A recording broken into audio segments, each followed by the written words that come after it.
Hey everyone, today on People Now, Kim and Kanye's emotional reunion after Kanye apologizes to her via Twitter. And more apologies, this one from 50 Cent after joking about Megan Thee Stallion being shot. We'll explain. Also on today's show, Joe and Sophie Jonas welcome a baby girl, and we have the details. We left on such a good note with that finale. The Office star Creed Bratton shares his new music with us and answers the question, will there be an Office reunion? Plus, Handmaid's Tale star Oti Fagbenle reveals how co-star Elizabeth Moss roped him into her Chicago Cubs superfan life. All that and more today on People Now. Let's go.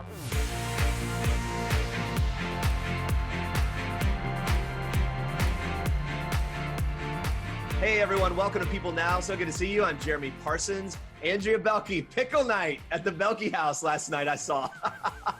I was making some pickles, Jeremy. Okay, this is my question though for everyone watching and also you, Jeremy. Did you know that pickles were originally cucumbers? I know that a lot of people think that.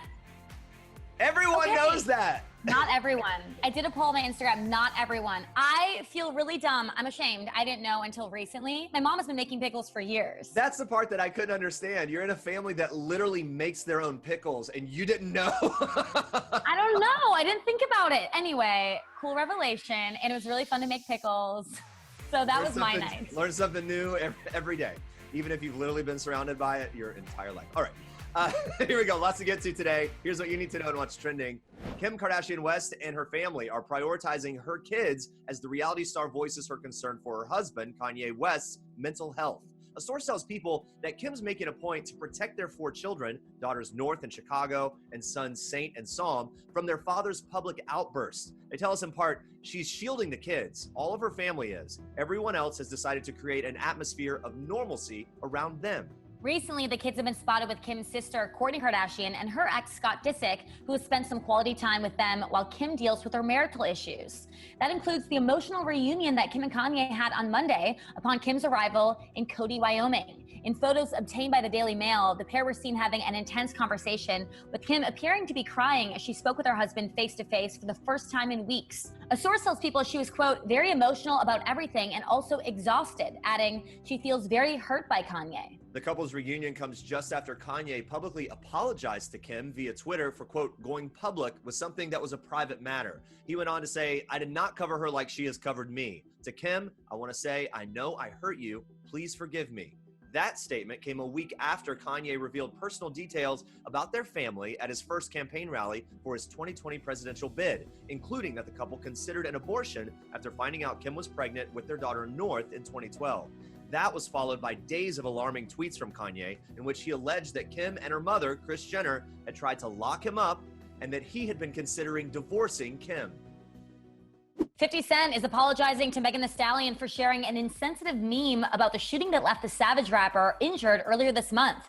According to the Daily Mail, the since-deleted meme featured an image of Megan running away from a car with rapper Tory Lanez driving, while another meme showed Lanez holding a gun. So in his apology on Monday, 50 explained on social media that he initially didn't realize she had actually been shot because the story sounded so crazy to him. He added in part, I'm glad you're feeling better, and I hope you can accept my apology. He went on to address Megan Thee Stallion directly, writing that he wouldn't have posted the meme if he knew she really got hurt. Earlier that day, Megan Thee Stallion addressed the incident in an Instagram Live, revealing that she was shot in both feet, but luckily the bullets missed any major bones or tendons. She added in that video that she didn't deserve to get shot. Megan first spoke about the incident on July 15th in an Instagram post. She wrote at the time that she'd like to set the record straight since there had been what she called inaccurate reports about that incident. She explained that contrary to reports, she was never arrested, but she was taken to the hospital by a police officer where she underwent surgery to remove the bullets.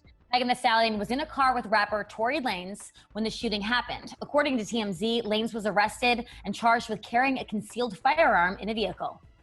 And just in case you missed this exciting news, Sophie Turner and Joe Jonas are parents. Reps for the couple confirmed that they welcomed their first child, a girl named Willa, on Wednesday, July 22nd, telling People in a statement, quote, Sophie Turner and Joe Jonas are delighted to announce the birth of their baby. A source also tells Entertainment Tonight that the couple is, quote, already obsessed and can't stop gloating about their new addition, adding that they are taking time to enjoy this special moment and have only shared the news and updates with family and friends. In June, a source told People that Sophie and Joe purchased a baby-friendly home in Los Angeles, with another insider telling us at the time that the couple was, quote, hoping to expand their family and that the new house house was a great family house with plenty of room to raise children. Well, we are so happy for both of them. Can't wait to see photos of baby Willa if they choose to share them. All I know is it's probably one adorable baby. All right, stay with us. Tina Knowles-Lawson is opening up about empowering Black communities to get out and vote. Plus, former star of The Office, Creed Bratton, has a new folk album out. He's talking all about that and so much more, including a potential Office reunion. Stick around. Max time. When he was 7 years old, he said, "Mommy, I love you." Oh, God, feeling it. I'm gonna let you finish.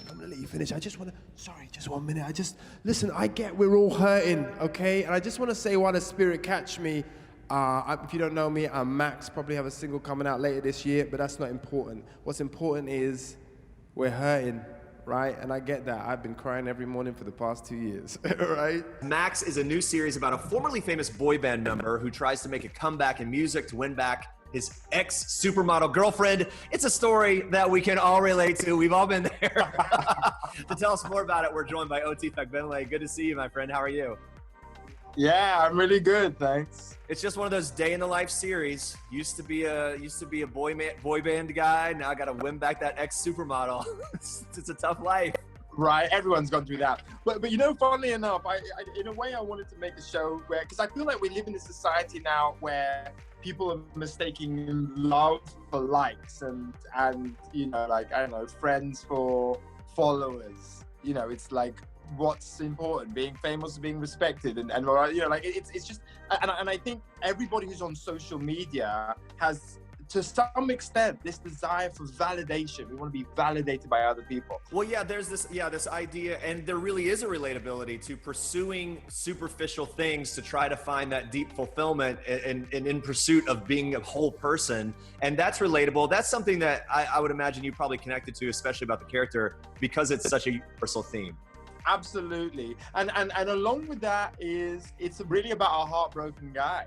And I don't know if you've had any bad heartbreaks. I am terrible at heartbreak. I go, meow. And so I also wanted to write about that. I wanted to write about, you know, that kind of like emptiness that one can be left with when a relationship doesn't work out. And also, you know, it's kind of exacerbated if your ex-partner is really successful. And I think that's kind of what happens with Max, is like his ex is having the best life. She's having the best life, and that's the worst. But we're all part of the public eye now because of social media. Like, when your ex-girlfriend, even if you're not a pop star, is doing stuff, it's on Facebook. And your mum might be commenting on how beautiful she looks on her And then telling you about what a great life she's living. Like, hey, Mom, yeah, I saw it. Thanks. Yeah, did you see? I'm like, Mom, no, don't, like, can we not ever again have this conversation? Be real with me. Yeah. Have you ever been guilty of creating a ghost account just to secretly follow an ex and see what they're up to if they blocked you? Oh my God, is that not basic? Look, you know, because it's terrible. It's terrible because you know you shouldn't look at the account. Like, you know you shouldn't look at what's going on for them. But there's a masochistic part where you like, oh God, terrible, heartbreak's no good. I think I'm getting better at it. Okay, good. You're dealing. Okay, good. One thing maybe that's helping you get better is that you're channeling your energy into other really cool things. You told our producer one of the things you loved about shooting Max was these sort of spur of the moment shoots, and I understand you ran naked through the snow. Again, who of us hasn't had a moment like that? But tell me what happened. Well, you know what it was is. So I knew I was shooting Max in a couple of years time, and I just want to use every opportunity. So I'm in New York, and there's a snowstorm outside, and a normal person says, "Let me stay inside." And I went, "We could use this in the TV show. Like, what great production value!" So I got naked out of the snow, and we filmed a little scene of me like being locked out of my ex-girlfriend's place. But similarly, I was doing some press for Handmaids, and I bumped into one of the Backstreet Boys. I was like, "Oh my gosh, it's one of the Backstreet Boys." And so I asked him, Kevin, if he would do a little sketch. He was so generous. He invited us back to his house with a little ragtag film crew, and we filmed the scene where Kevin smashes me over the head with a bottle. He was very gentlemanly about the whole thing. You mentioned Handmaid's Tale. You're fantastic as Luke. So Elizabeth Moss, fantastic. I hear she is a huge baseball fan, and maybe she kind of got you into it and maybe enrolled you into being a huge Cubs fan. Yes? Yeah, well, year one, she was like, I don't know, she was kind of like, she had something really important to do in the evening. And I was like, she works so hard. I was like, what possibly have you got to do? And she was like, now, excuse me, baseball fans, I'm meant English, we have cricket. But anyway, I think it was the World Series. Is that what it is? Yes, the World Series, yeah. At the end of baseball. Yeah. Yes. And she was like, it's the World Series. And my team is playing in the World Series. And I was like, let's do it. So we went down to this dive bar. She's there with her cap, her baseball cap with the Cubs. And they won. And she's like, I've never in my life seen anyone more happy. She was just like over the moon. And I was so glad to share that moment with her. And now, obviously, I'm a Cubs fan for life. Okay. I think in this day and age, there's a bucket list for many actors to join the Marvel Cinematic Universe, and you are starring in Black Widow. I just want to know the news or how you reacted to the news when you realized you were going to be joining that project and that universe. You know what the funny thing is when my agent called me up to tell me I got the part, the first thing she said was, we've got a problem. Because the filming of Black Widow clashed completely with Max. There was no way of doing both. And so I was in this situation where I'd have to do this dream job to be part of the Marvel freaking universe. And on the other side was my passion project I've been working on for 4 years to make a TV show with my brother. And it was like, what do you do in that situation? And anyway, the stars aligned and Marvel were amazing. And Channel 4, who we made Max with, along with Hulu, were amazing. And something that looked impossible managed to find a way to happen. So once that had happened, once I knew I could do both, I was just like, I was doing the dancing, I was screaming, I was doing the whole thing. I have interviewed Scarlett Johansson a couple times, and she's one of those people that even in a promotional environment, I feel like you walk in the room and she lights up the room.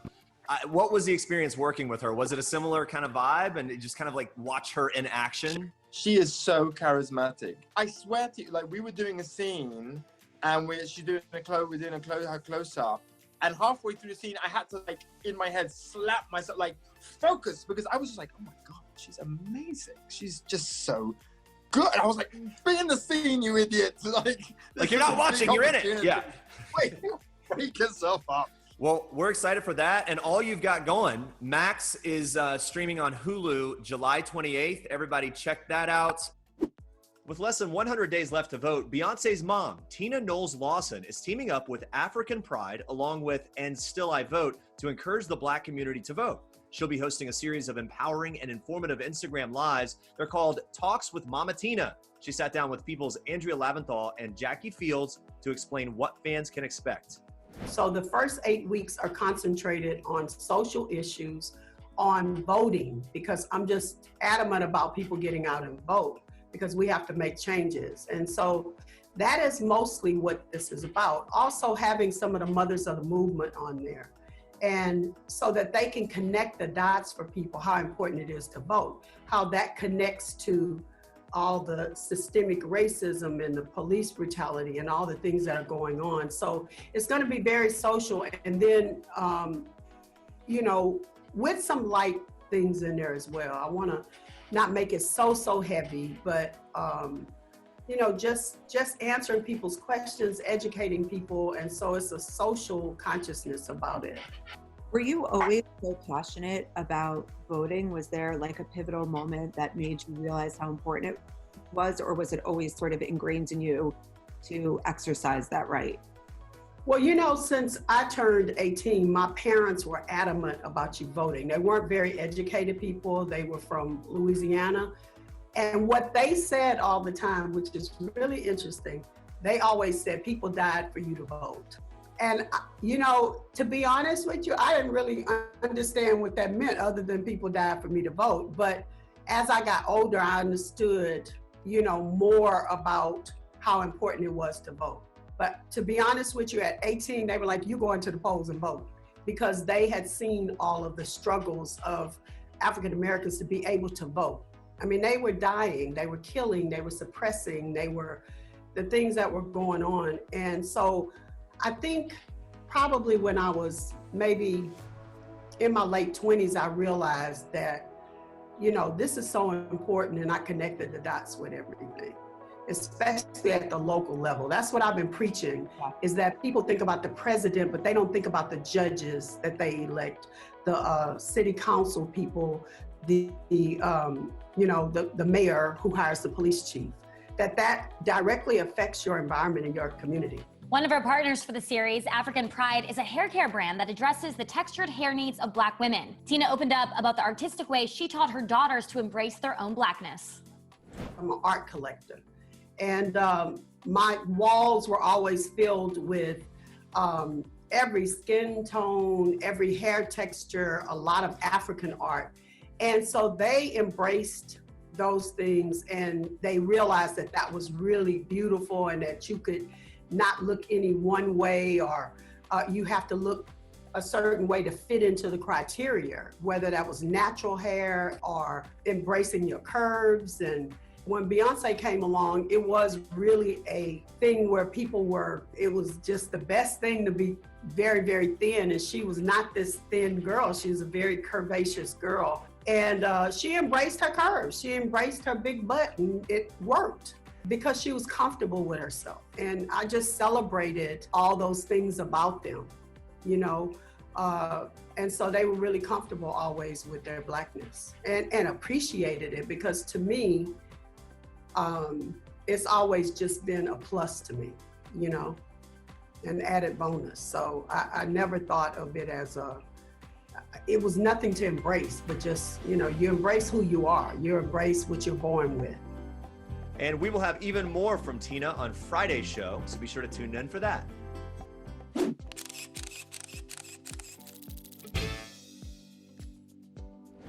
All right, everyone. So he's not only a SAG Award-winning actor for his work on NBC's The Office, he's also an incredibly talented folk rock musician. He just released his 9th studio album titled Slightly Altered. So here's a quick listen.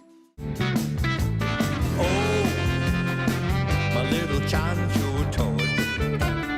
Please welcome to People Now, Creed Bratton. Creed, how's it going? Great, thanks for having me. Appreciate it. I want to rewind a little bit just to talk about kind of your history with music. Your passion for music started at a young age. I read that you got your first guitar from a Sears catalog when you were 13 years old. So when did you know that you had an ear for music? And talk to me about this first guitar. So I got started really getting into guitar. My grandfather showed me some chords. So I sent away to Sears and Roebuck. And in those days, you could get a guitar sent to you, a Sears and Roebuck, a silver tone guitar, which is basically an early Dan Electro. And in the case itself, you open the case, and inside were these controls, and you plug your guitar into the guitar case. And there was a plug on the guitar case. You plug the guitar case in the wall, plug your guitar into the guitar case, and have the amplification and the speaker, and you flip up the speaker and you play out your guitar case was the amp. So fast forward, you've done 9 full-length albums, which is incredible. You said that this one is your most personal to date. So why is that? Well, that's kind of a misnomer in a way. I think the last album, While the Young Punks Dance, is my most personal to date, but that was taken out of context. The last song on this album, Right Where I Belong, is just, I cried when I wrote that song because it affected me so deeply. It is the most personal song I think I've written. So you have this very successful music career. You also are known as an actor. So talk to me about the transition from music to acting. Did that fall naturally? Was it something you pursued? Because I'm very curious about that. Music was something I always did. It was in my DNA. I just naturally played. I thought that everybody played music. I didn't realize that only everybody, you had to be good at it to play. I thought everybody knew how to do this. I stuttered really, really terribly as a child. I was very insecure as a young man. And they sent me to a speech therapist, and this was in the 1950s. She said, try to stutter for me. Show me how you would do that. And within a week of practicing trying to, I got over it. I got control of that mechanism. However that works, I don't know how that works, but I got control of it and I stopped doing it and I haven't stuttered since. So then they say, I want you to speak as much as you can in front of people. If there's an acting class, join an acting class, get up in front of people and conquer this fear now, because you do have a fear now of opening your mouth and speaking because people laugh at you because of your stuttering. You have to get over this if you're going to do anything in life. So that's what I did. I saw there was an acting class, a play, and I went, oh my gosh. And once I got into it, got up there and I made people laugh. I went, oh, and the ladies liked it too. It's kind of like guitar.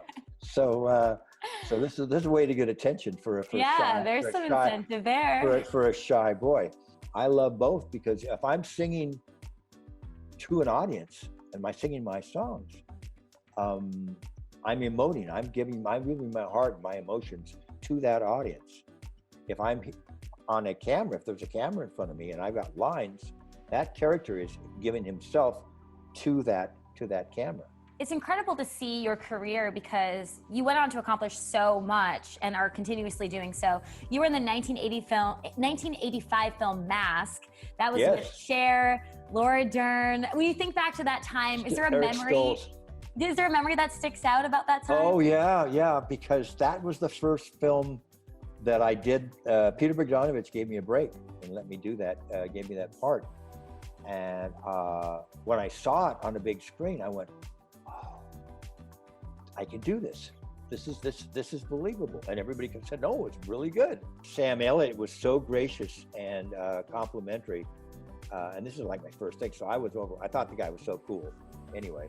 And he took me under his wing and kind of showed me the ropes around the set and how you talk to people and stuff like this. I just spoke to your old coworker from The Office, Brian Baumgartner. Oh, yes, dear Brian. So wonderful. You're on his podcast that's coming up. You're featured on it. So I heard you guys did a deep dive on the show. Did you learn anything new about The Office when you did that podcast with him? A couple of things. There was so much stuff on that show that I had no idea about. And I think anybody that listened to Brian's podcast or reads Andy's book will take stuff and going, wow, because it's fascinating how that lightning in a bottle occurred. What is the number one thing that someone will say to you if they come up to you on the street? Don't steal from me. Right now, is there going to be a reboot? And I'll go, what's the answer? I don't. No one said anything to me. I've talked to Greg Daniels, and he and a lot of people believe that we left on such a good note with that finale. It was such a beautiful, touching moment. Why take a chance and ruin it? Why mess it up? Why? You know. But that being said, if Krasinski has a great idea for a Christmas special, like a 2-hour Christmas special, NBC could do it, or it could be a movie, or just we all happen to get together for Christmas or something like that. Now it might not be as good as the finale, so it's a chance. It's a chance. I know people want to see it.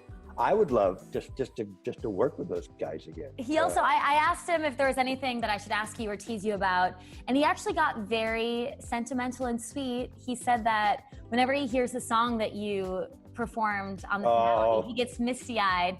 All the faces that I know have that same familiar glow. Then he said, I should ask you if you've ever met Jim Morrison. Yes, I have. I was good friends with the Doors. Okay, was there a story or something? Because he made it seem like maybe there was a story. No, I mean, I hung out with the band. I was really good friends with John Densmore. He was the drummer for the Doors was the best man at my wedding.